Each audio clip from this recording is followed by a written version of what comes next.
السلام علیکم ورحمۃ اللہ وبرکاتہ۔ الحمد للہ کفا وسلام علی حبیبہ الذین اصطفى، اما بعد فاعوذ باللہ من الشیطان الرجیم، بسم اللہ الرحمن الرحیم۔ انما الصدقات للفقراء والمساکین والعاملین علیہا والمؤلفة قلوبهم وفي الرقاب والغارمين وفي سبيل الله وابن السبيل فريضة من الله والله عليم حكيم۔ صدق الله المولانا العظيم وصدق رسوله النبي الأمين المتين الكريم، ونحن على ذلك لمن الشاهدين والشاكرين والحمد لله رب العالمين۔ قرآن مقدس کی جس آیت کریمہ کی تلاوت کر کے گفتگو کا عنوان قرار دیا ہے، اس کی روشنی میں کچھ دیر گفتگو کرنے سے قبل اپنے آقا اور مولا کی بارگاہ میں درود و سلام کا نذرانہ محبت پیش کریں۔ اللہم صلی علی سیدنا مولانا محمد بارک وسلم صلاۃ و سلام علیک یا رسول اللہ صلی اللہ علیہ وآلہ وسلم۔ گزشتہ جمعہ زکوٰۃ کن لوگوں کے اوپر فرض ہے اور کس مال میں فرض ہے، اس کا بیان ہوا تھا۔ قرآن پاک میں نماز کے ساتھ میں زکوٰۃ کا ذکر جو دونوں کو ملا کر ایک جگہ بیان کیا گیا، وہ 82 مرتبہ بیان کیا گیا ہے۔ اس سے آپ سمجھ سکتے ہیں کہ زکوٰۃ کی کتنی اہمیت ہے۔ اللہ رب العزت نے بار بار لوگوں کو نماز کی تاکید فرمایا اور ساتھ ہی زکوٰۃ ادا کرنے کی بھی تاکید فرمایا۔ جو لوگ زکوٰۃ ادا نہیں کریں گے ان کے لیے بھی قرآن پاک میں اللہ تبارک و تعالی نے ارشاد فرمایا، والذین یکنزون الذھب والفضة ولا ينفقون فی سبیل اللہ فبشرہم بعذاب علیم۔ اور وہ لوگ جو سونے چاندی جمع کرتے ہیں، اللہ کی راہ میں خرچ نہیں کرتے ہیں، تو ان کے وہ دردناک عذاب کی بشارت دیجیے۔ یحمیٰ علیہا فی نار جہنم فتکویٰ جباہہم۔ اس سونے اور چاندی کو جہنم کی آگ میں تپایا جائے گا، پھر اس سے داغا جائے گا ان کی پیشانیوں کو، ان کی پیٹھ کو، ان کے سینے کو، اور کہا جائے گا چکھو اس مال کا عذاب جس کو تو نے اکٹھا کیا تھا اپنے لیے، تو آج اس کا عذاب چکھو۔ حدیث پاک میں ہے کہ جو لوگ زکوٰۃ ادا نہیں کرتے ہیں، زکوٰۃ کے مال کو ایک شکل دے کر اللہ تعالی جہنم کی آگ میں اسے تپائے گا، گرم کرے گا، اور پھر اسے سینے پر رکھا جائے گا تو ہڈیاں ٹوٹ کر وہ پیٹھ کی طرف سے نکل جائے گا، اور دونوں کندھوں کے بیچ میں رکھا جائے گا تو ہڈیاں توڑ کر وہ باہر سینے کی طرف نکل جائے گا، اور یہ عذاب اسے دیتا جائے گا جب تک اللہ تعالیٰ کا حکم ہوگا۔ اب ذرا غور کریں کہ اللہ رب العزت نے اگر مال عطا کیا ہے تو اس مال کا جو حق ہے اس حق کو ادا کرنا بھی ضروری ہے، اور اس کا حق یہ ہے کہ جب نصاب کے برابر مال ہو جائے، اس مال پر سال گزر جائے، تو اس مال کا ایک حصہ اللہ کی راہ میں غریبوں میں بانٹ دیا جائے۔ کتنا ہے؟ 40واں حصہ۔ 40 روپیہ میں 1 روپیہ، اگر روپے کے حساب سے نکالنا چاہیں، اور یہ ہم لوگوں کے لیے آسان ہے چونکہ بہت سے لوگوں کے پاس پورا نصاب نہیں ہے، اور سونے کی زکوٰۃ سونے سے، چاندی کی زکوٰۃ چاندی سے لوگ کم ادا کرتے ہیں، عام طور پر روپے پیسے سے ادا کرتے ہیں۔ تو روپے پیسے سے زکوٰۃ ادا کرنے کے لیے 100 روپیہ میں 2.5 روپیہ، کتنا؟ 100 روپیہ میں 2.5 روپیہ، تو 1000 روپیہ میں کتنا ہوا؟ 25 روپیہ، ہے نا؟ 1000 میں 25 روپیہ، تو لاکھ میں کتنا ہو جائے گا؟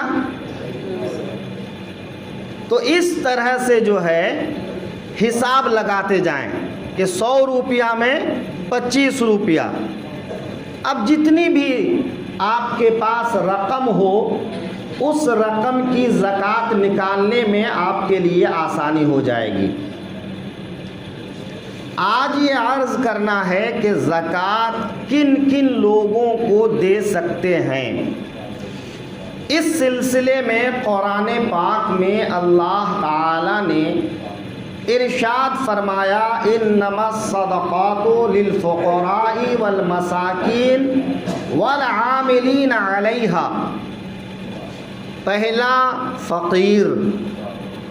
فقیر کس آدمی کو کہتے ہیں؟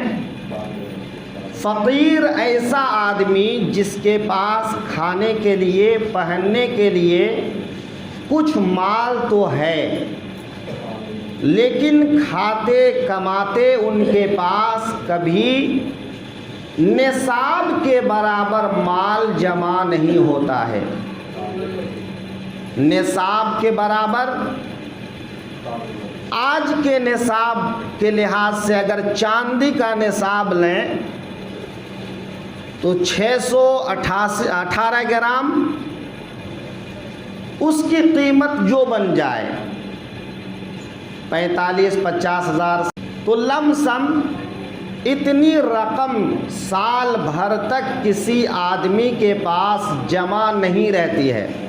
بھلے کبھی 60-70 ہزار بھی آ جاتا ہے، لیکن وہ خرچہ ہو جاتا ہے، تو وہ آدمی صاحب نصاب نہیں ہے۔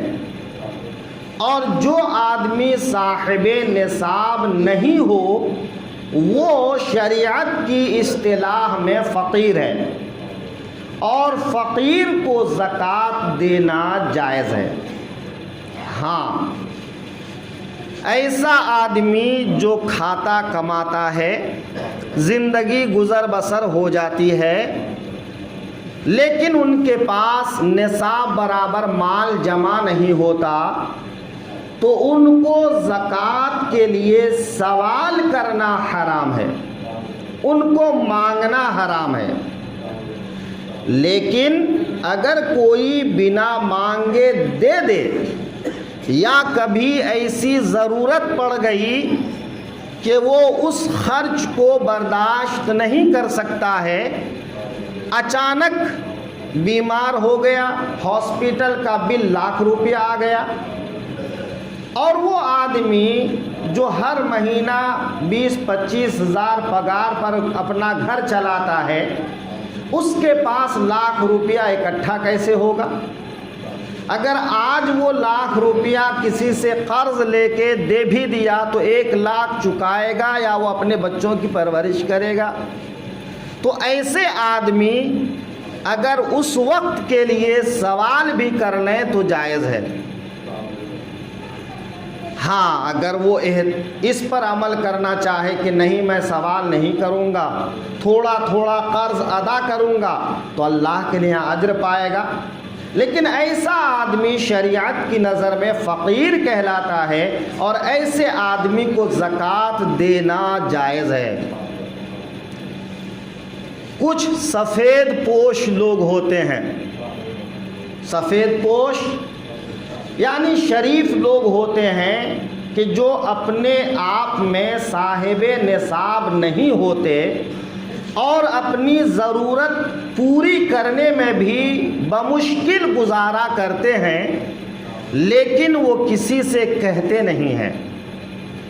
تو ایسے آدمی کو آپ کو ڈھونڈنا چاہیے، خاندان والوں میں، قرابت والوں میں، رشتہ داروں میں، قرب و جوار والوں میں، پڑوسیوں میں، دوست احباب میں، عالم علماء میں، جو اس طرح کے لوگ مل جائیں ان کی عزت نفس کو ٹھیس پہنچائے بنا آپ زکوٰۃ کی نیت سے ان کو دے دیں۔ کہنے کی بھی ضرورت نہیں کہ یہ زکوٰۃ کی رقم ہے، میں آپ کو زکوٰۃ دیتا ہوں، چونکہ ایسے لوگ زکوٰۃ بول کر لینے میں بھی شرماتے ہیں۔ آپ بند مٹھی ان کو دے دیں، بھائی اپنی ضروریات میں سے خرچ کر لیں۔ تو ایسے لوگوں کو ڈھونڈ کر زکوٰۃ دینا آپ کے لیے زیادہ بہتر ہے۔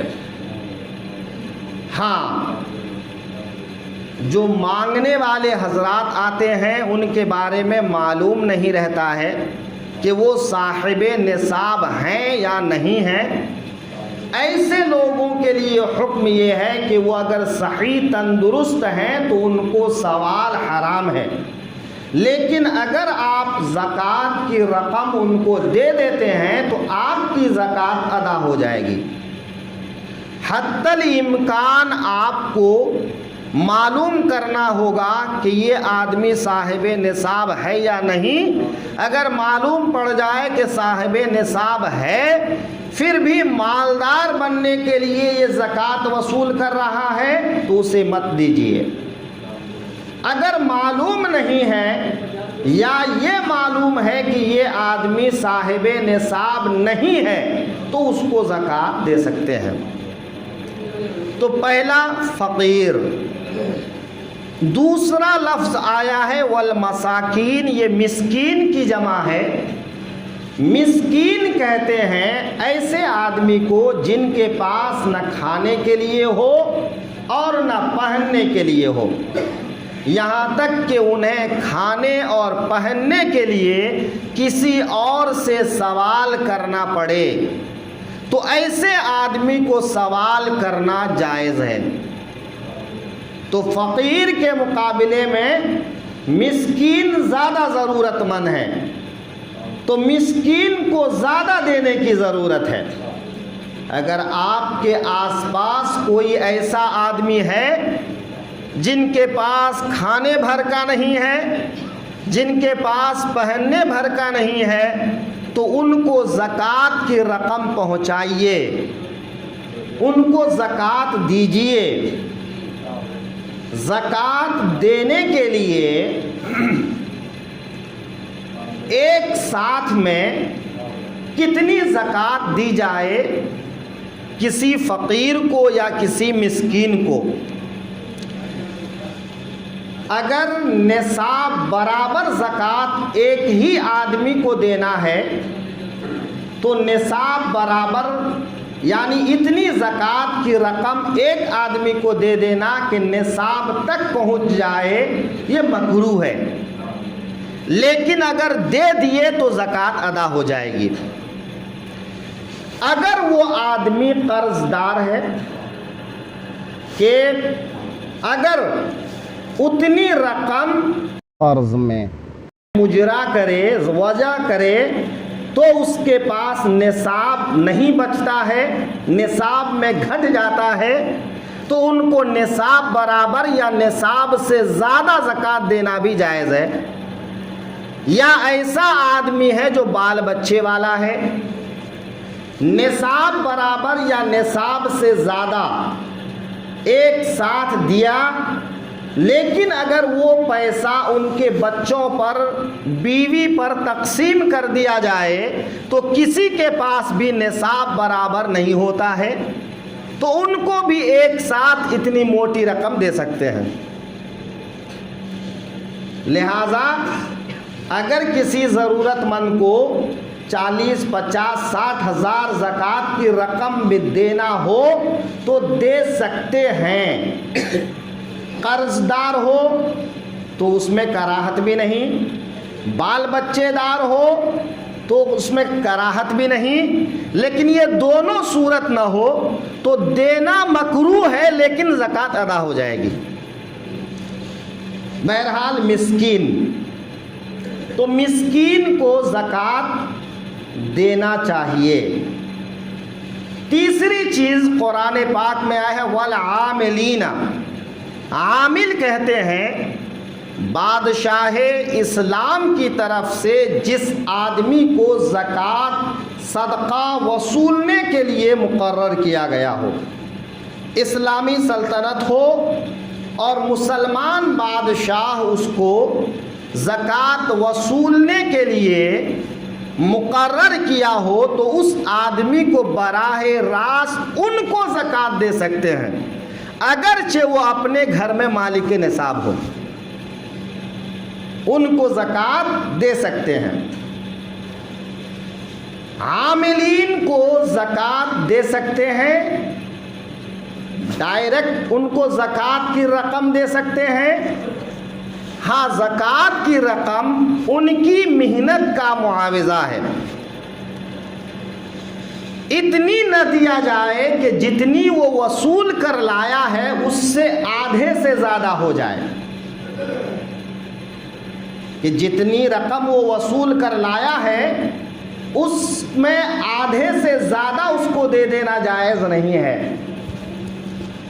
اب چونکہ ہمارے دیار میں اسلامی حکومت نہیں ہے تو اسلامی بادشاہ کی طرف سے عامل مقرر کرنے کا سسٹم بھی نہیں ہے، لیکن ہمارے ملک میں جو دینی مدارس چلتے ہیں ان مدارس کی طرف سے لوگ صاحب ثروت کے پاس آتے ہیں، علماء بھی آتے ہیں، حفاظ بھی آتے ہیں، سفراء بھی آتے ہیں۔ یہ لوگ عاملین کے حکم میں ہیں یا نہیں،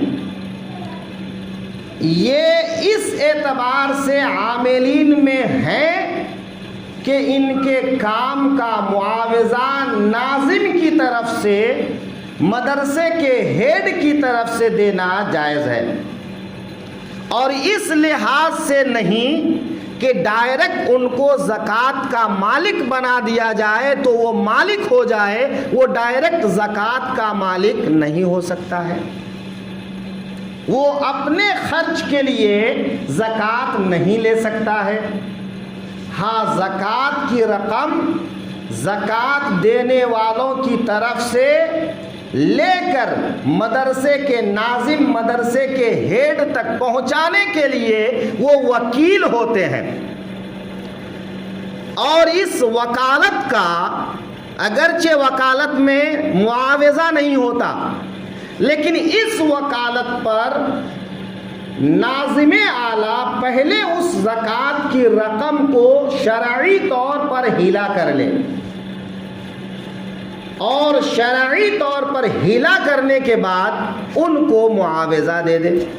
اب وہ جتنا بھی دینا چاہیں لیکن آدھے سے زیادہ نہ ہو، تو آدھے سے کم ان کو ناظم اعلیٰ جو معاوضہ دے وہ معاوضہ لینا ان کے لیے جائز ہے، ناظم کو دینا جائز ہے، اور آپ کی دی گئی زکوٰۃ پوری کی پوری ادا ہوتی ہے۔ بہت سے لوگ کہتے ہیں بھائی مولانا لوگ اتنا % لے لیتے ہیں تو ہماری زکوٰۃ کیسے ادا ہوتی ہے؟ میں اس لیے اس چیز کو واضح کر رہا ہوں کہ آپ جب کسی مولانا کے ہاتھ میں زکوٰۃ دیتے ہیں تو وہ مولانا زکوٰۃ کا مالک خود نہیں ہوتا، وہ مدرسے کا وکیل ہوتا ہے۔ اب مدرسہ کوئی شخص نہیں ہے تو اس کا جو ہیڈ آدمی ہے، ناظم آدمی ہے، منیجر ہے، وہ اس پر تصرف کا حق رکھتا ہے، لیکن وہ ناظم، وہ ہیڈ یا وہ منتظم خود زکوٰۃ کی رقم اپنے لیے بھی خرچ نہیں کر سکتا۔ یا تو وہ صرف غریب بچوں پر خرچ کرے، یا پہلے اس کو کسی غریب بالغ لڑکے کو دے کر مالک بنا دے اور کہے کہ بیٹا یہ زکوٰۃ کی رقم ہمارے مدرسے کے لیے آئی ہے، اس کا تم مالک ہو، چاہو تو اپنے گھر لے جاؤ اور چاہو تو ہمارے مدرسے کے مدرسین کو جو پڑھاتے ہیں، عمارت کا جو کام ہے، یا جو ہمارے مدرسے میں مالدار لوگوں کے بچے پڑھتے ہیں، سب کے لیے خرچہ کرنے کے لیے اپنی طرف سے تم نفلی صدقہ کر دو۔ تو وہ بچہ کہے کہ میری طرف سے یہ پوری رقم مدرسے کو صدقہ ہے، نفلی صدقہ ہے، اور آپ کو سب کام میں لگانے کی اجازت ہے۔ یہ ہے حیلۂ شرعی۔ پھر اس کے بعد ناظم اعلیٰ اس کو مدرسے کے مدرسین کو تنخواہ دیں، وہ عمارت کی تعمیر اور اس کی بناوٹ میں یا ریپیرنگ میں خرچ کریں، یا بلا امتیاز سارے بچوں پر خرچ کریں۔ یہ ہوتا ہے مدارس میں زکوٰۃ دینے سے زکوٰۃ خرچ کرنے تک کا طریقہ۔ یہاں تک کہ اگر کوئی ناظم، کوئی ہیڈ بغیر حیلۂ شرعی کے مدرسین کی تنخواہ دے دے یا عمارت پر خرچ کر دے تو زکوٰۃ دینے والوں کی زکوٰۃ ادا نہیں ہوگی، اور اس آدمی پر واجب ہوگا کہ جتنے لوگوں سے زکوٰۃ لیا ہے ان کو اتنی رقم واپس کرے، یعنی وہ ضمان دے۔ اس لیے کہا گیا ہے کہ جو حضرات زکوٰۃ دیتے ہیں تو رسید میں لکھوا دے کہ یہ زکوٰۃ کی رقم ہے، تاکہ جب وہ حساب دیں تو یہ کہیں بھئی میرے پاس اتنی رقم زکوٰۃ کی آئی ہے، بغیر حیلہ کے اس رقم کو مدرسین کی تنخواہ یا عمارت پر خرچہ نہ کرے یا مالدار بچوں پر خرچہ نہ کرے۔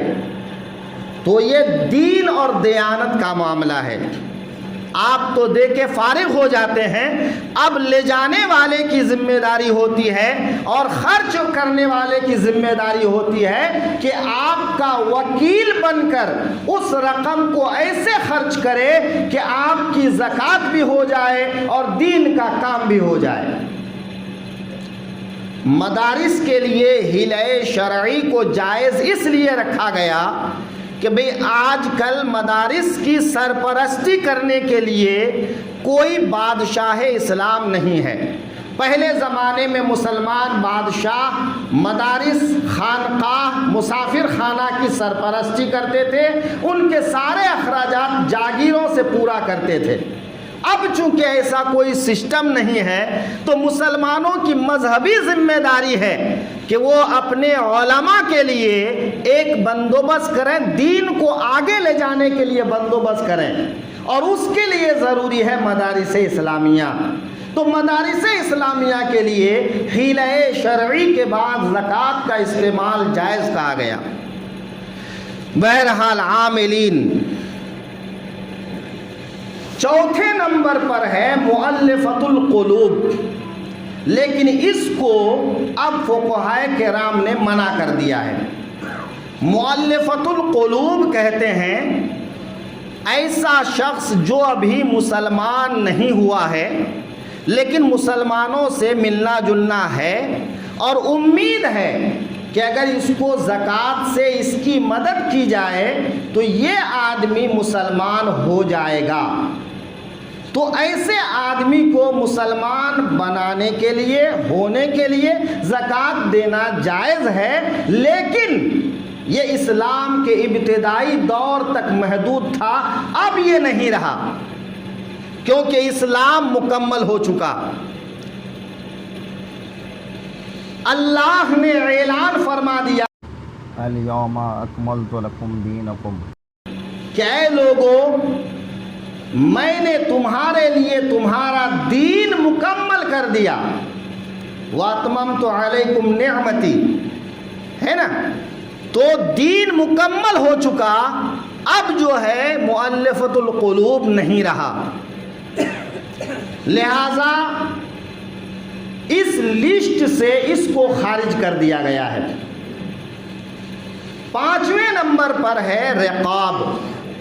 رقاب کہتے ہیں کوئی آدمی کسی کا غلام ہے اور وہ غلام آزاد ہونا چاہتا ہے، مالک آزاد کرنا چاہتا ہے، لیکن ایک رقم مانگتا ہے کہ اتنی رقم لا کر کے دو تو تم آزاد ہو جاؤ، اس کو کہتے ہیں مکاتب غلام۔ تو مکاتب غلام کو گردن چھوڑانے کے لیے، جان چھوڑانے کے لیے ایک رقم دے کر مالک کو آزادی حاصل کرنے کے لیے زکوٰۃ لینا جائز ہے اور اس کو ڈائریکٹ زکوٰۃ دینا جائز ہے۔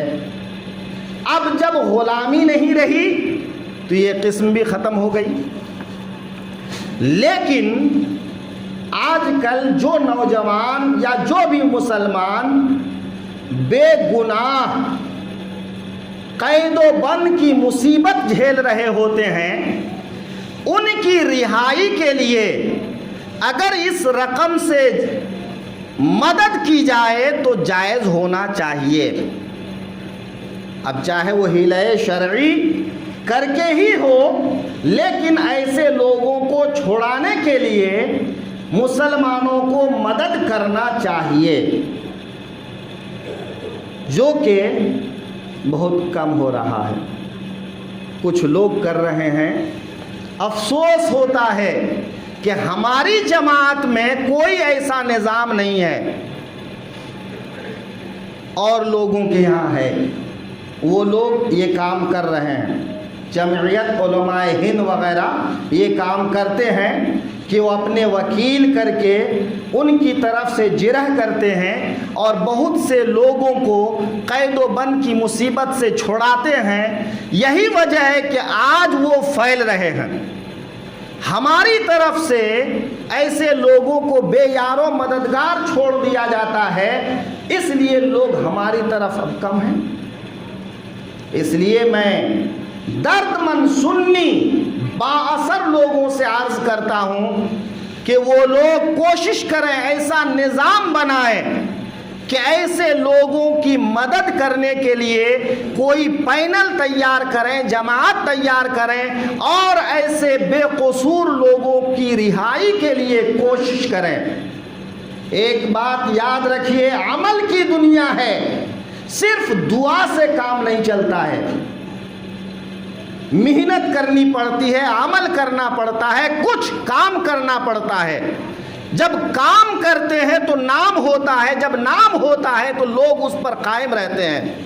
لہذا سنیوں کو سنیت پر قائم رکھنے کے لیے ان کی مصیبتوں میں کام آنا ضروری ہے۔ بہرحال چھٹی چیز ہے قرضدار غارم والغارمین۔ غارم، غارم کہتے ہیں قرضدار آدمی کو، مدیون آدمی کو، کہ جس آدمی کے پاس اتنی رقم ہے کہ وہ صاحب نصاب ہو سکتا ہے یا نہیں بھی ہو سکتا ہے، لیکن ان پر اتنا قرض ہے کہ اگر اس کے مال کو قرض خواہ کو دے دیا جائے تو اس کے پاس نصاب نہ بچے، یا اس کے پاس بالکل بھی نصاب نہیں ہے، وہ قرض میں ڈوبا ہوا ہے، تو ایسے قرض دار لوگوں کا قرض ادا کرنے کے لیے زکوٰۃ دینا جائز ہے۔ اگر کوئی مسلمان قرض میں ڈوبا ہوا ہے اور قرض کی ادائیگی کے لیے ان کے پاس کوئی بندوبست نہیں ہے، تو ایسے لوگوں کو قرض ادا کرنے کے لیے بھی زکوٰۃ دینا جائز ہے۔ وفی سبیل اللہ، اللہ کی راہ میں خرچ کرنا، اللہ کی راہ میں خرچ کرنا یہ بڑا وسیع مضمون ہے۔ ہر وہ کام جو دین کی خدمت کے لیے ہو، مسلمان کی خدمت کے لیے ہو، اس کام میں زکوٰۃ کی رقم بطور تملیک خرچ کرنا جائز ہے۔ اس لیے دینی مدارس، دینی کام کے لیے، دینی اخراجات کے لیے زکوٰۃ کی رقم دینا جائز ہے۔ فقہا نے جو اس کی مثال پیش کیا ہے وہ یہ ہے کہ کوئی غریب آدمی جہاد میں جانا چاہتا ہے، میں جہاد سے مراد شرعی جہاد لے رہا ہوں، آج کا جہاد نہیں، کہ شریعت نے جس کو جہاد مانا ہے، ورنہ آج جو لوگ جہاد کے نام پہ خون بہاتے ہیں وہ جہاد نہیں ہے، اس لیے میں نے صاف کر دیا۔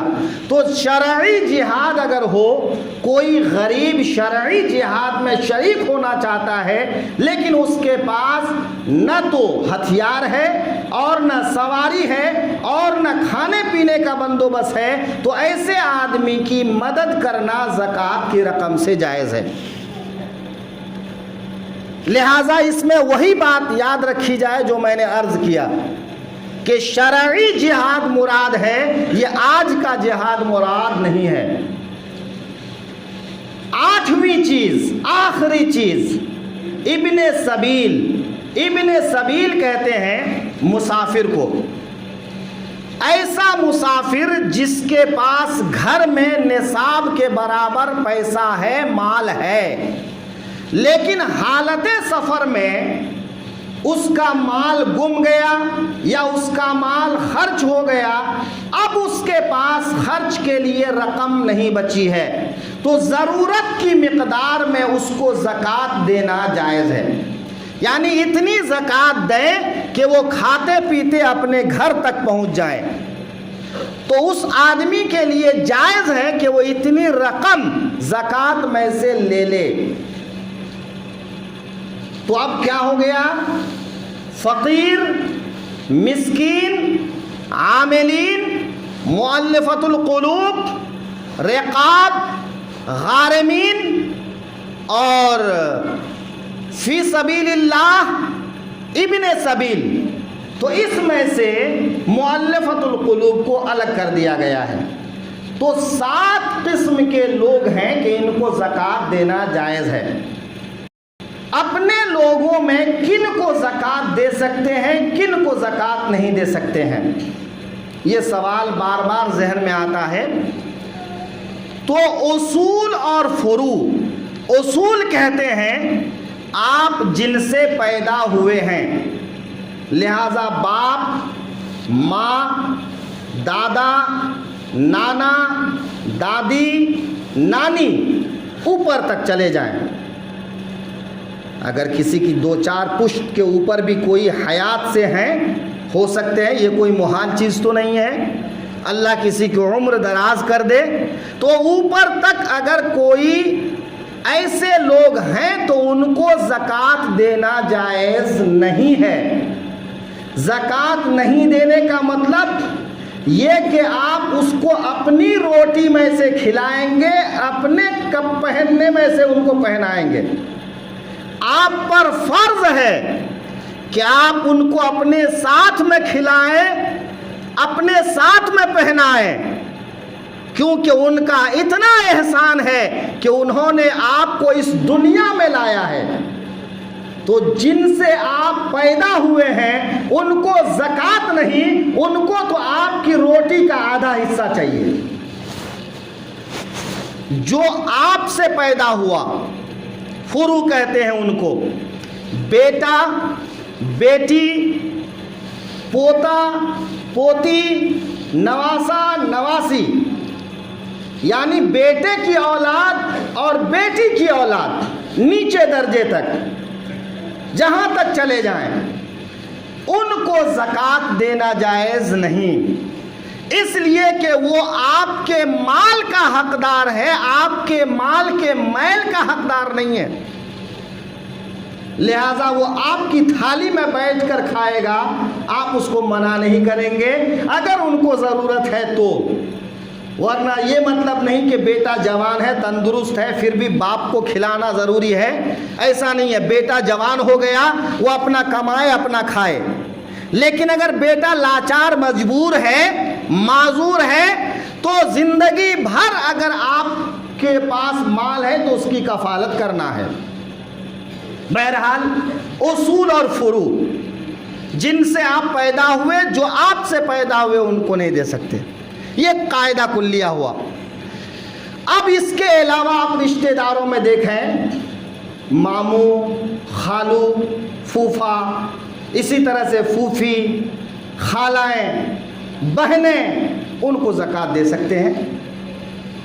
میاں بیوی میں شوہر بیوی کو اور بیوی شوہر کو زکوٰۃ نہیں دے سکتے۔ میاں بیوی ایک دوسرے کو زکوٰۃ نہیں دے سکتے، یہ ایک دوسرے کے مال کے خود حقدار ہیں، ایک دوسرے مل کے کھائیں، لہذا وہ زکوٰۃ کے حقدار نہیں ہیں۔ اور بنی ہاشم کہتے ہیں حضرت عبد المطلب کی وہ اولاد جو مسلمان ہوئی، حضرت علی، حضرت جعفر، حضرت عباس، حضرت حارث، ان کی اولادیں رہتی دنیا تک جب تک یہ باقی رہیں ان کو زکوٰۃ دینا جائز نہیں۔ کیوں نہیں جائز؟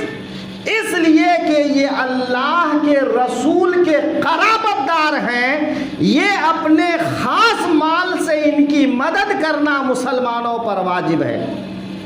اگر کوئی بنی ہاشم محتاج ہے تو ان پر واجب ہے کہ مسلمان ان کی مدد کریں۔ لہذا سادات کرام یا بنی ہاشم، چونکہ بنی ہاشم ہونے کے لیے سید ہونا ضروری نہیں ہے، بھئی سید جو حضرت فاطمہ کی اولاد ہیں وہ سادات ہیں، باقی علوی ہیں، عباسی ہیں، جعفری ہیں، تو ان کو زکوٰۃ دینا جائز نہیں، ان کو اپنی خاص کمائی سے مدد کرنا ہے۔